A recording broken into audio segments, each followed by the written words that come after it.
Hey, welcome to Church on a Budget PH. Today, we are going to talk about the three things that a music director should never do.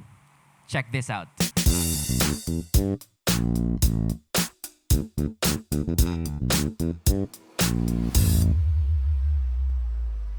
Hey, I am Kyle of Church on a Budget PH that aims to help churches become efficient and effective. If you are new to this channel, please subscribe and click the share button below and share this to friends who might benefit from this video because, again, we are talking about the three things that an MD should never do. Quick background of myself, I have been an MD for 7 years now. Take note though that before I became an MD, I was a musician and I still am. Meaning, I have been under so many different unique music directors that lead in a certain unique way too.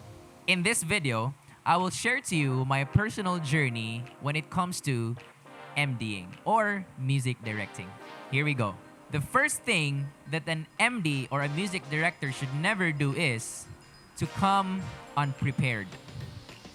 When you are in a public commute, the last thing that you want to hear from your driver is, "I do not know where we're going."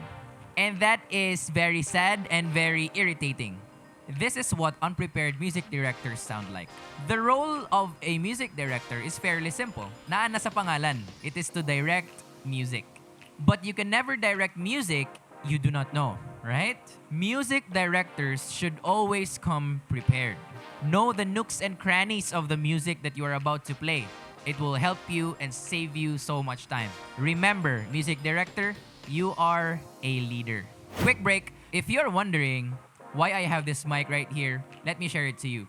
This is a Shure SM58 microphone. This is the most used microphone in the world, and it is for a reason because it sounds good, as you can hear it in this video right here.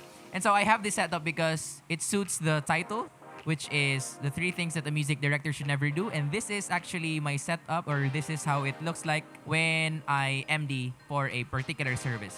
If you are a church who is interested in budget solutions when it comes to high quality microphone, this is the mic for you. This is a wired Shure SM58 and it sounds great. So let's continue. Story time. When I was growing up, I have been in rehearsals that took like forever to finish. Sometimes the band comes to rehearsal with zero knowledge of the song that we are about to sing for tomorrow's service. As a band, it has been a culture to us to learn the songs together. And it may sound so sweet and united, but it takes so much of our time. And it is totally exhausting. Sometimes the MD will call out chords and even pause the rehearsals because there are some crazy Ron Quinoli integrity music chords that we can't play as a band. And so we have to talk about it for just a moment. And sometimes it takes us 10, 15 minutes to figure out the chord. If you can relate, comment down below integrity music for the win. So as a kid, I was really trained to use my ear at a different level. And I am forever grateful to that. No, the people I've played with, I've ministered with, they are precious people to me. But jumping to the present, today, I look back and I say, that won't work anymore.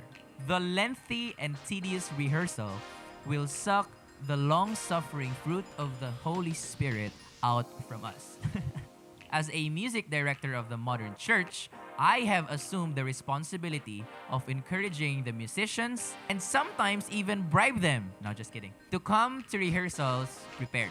Now, let me give you quick tips of how I lovingly prompt our musicians to come prepared.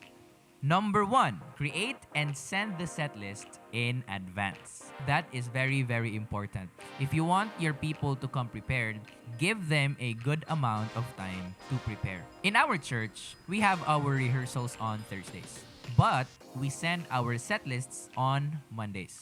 By set lists, I mean the song, the version of the song, the keys that we will play it in, because there are times that we do not play the song in its original key, so we transpose.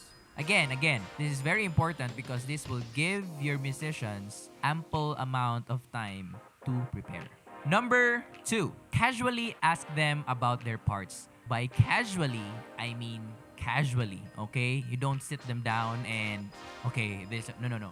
Maybe some lobby conversations or coffee break conversations, just like that. Ask them about their parts, their lead lines, the melody, the harmony, even acapellas, drum solos, bass solos, verses, exhortations, and all of these things that may happen during the worship set.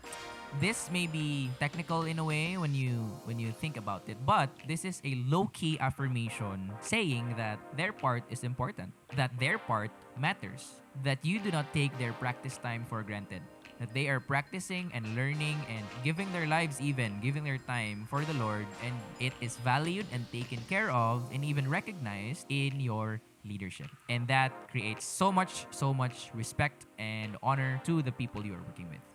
Now, moving on to the thing that the music director should never do. Number 2, and that is to MD exclusively on stage. This is a big no.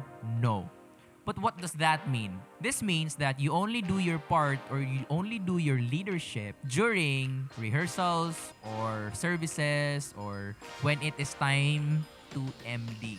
And that is a big no.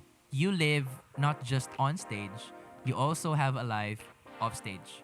And this is the common misconceptions about MDing because most MDs only do their job on stage. And that is saddening because we are the church. And remember, the church is for the people. And even take note, the church is the people. And when you begin to treat it as a job or a weekly responsibility that you have to get over with, you lose the very essence of the things that you do. Pastor Paul Chase, our senior pastor, always says this: the two most important things in your life are, number 1, revelations, and then number 2, relationships. Because people don't actually care how much you know unless they know how much you care.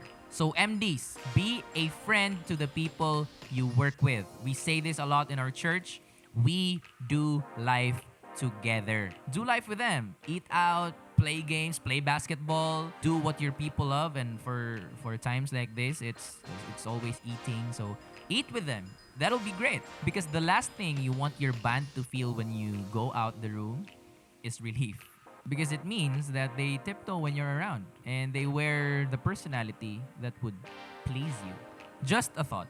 You spend most of your time off stage. Don't miss it. Let's move on to number 3. An MD or a music director should never be a boss. Say this: I am a servant. Say it again: I am a servant. And remember that as we go along this point right here. In the culture of our church, we make sure that everyone understands the role that they play. By doing that, people are empowered. And what happens is they lose that vibe of being always apologetic in doing the things that they are called to do. Instead, each and every time they have the chance to do it, they go for it with everything that they have. People will begin to step out more and it results to explosive growth. I mentioned earlier how we prepare for our weekend services, right? On Mondays, we already send our set lists to our musicians. On Thursdays, we go for rehearsals. And then on Sundays, that is game time. That is our service. Given that, as MD, I work with worship leaders to arrange the songs that they have prepared. I believe that God talks to them specifically about the service and where God is leading us for the certain weekend. And I honor that and I appreciate that. And I value the time they spend to talk with God and pray about it so that we have a glorious set each and every time. So, there is a level of trust that has to take place. And you have to treasure that and you have to protect that. Here is what it looks like in rehearsals. By default, we practice the songs as it is in the original tracks. I, the MD, will give the band cues. Like verse 1, okay, let's go to chorus, let's build on this part. But during services, the flow is unpredictable. There are times when we play a song as it is, And there are also times where we play the song and repeat the bridge a million times. If you can relate to that, then comment down below the bridge part that you would always repeat when you go to it. And then the service is over after you sing the last bridge part. And this is where the heart to serve is put into action. Because your eye is always on the next thing that could possibly happen. So you are always on the lookout. What I do is, I always look at the worship leader and the pastor. Because there are instructions from heaven that will be going and flowing through them. Then it will be communicated to me, and then I will communicate it to the band, because this is the dynamic of worship in our church. This works for us. In music directing, listening comes first before speaking. Meaning, I have to get information from the people that I believe God talks to, pastor and worship leader, before I instruct the band where we are going.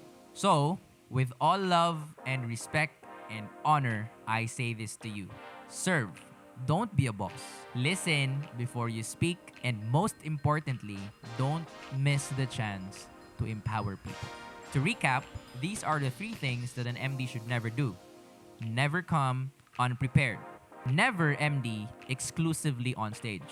Number 3, never be a boss. Again, I am Kyle of Church on a Budget PH, and if you like this video, click the like button down below, and please do lay hands on that subscribe button right now and not miss out every single video that we are about to post every week as often as we can.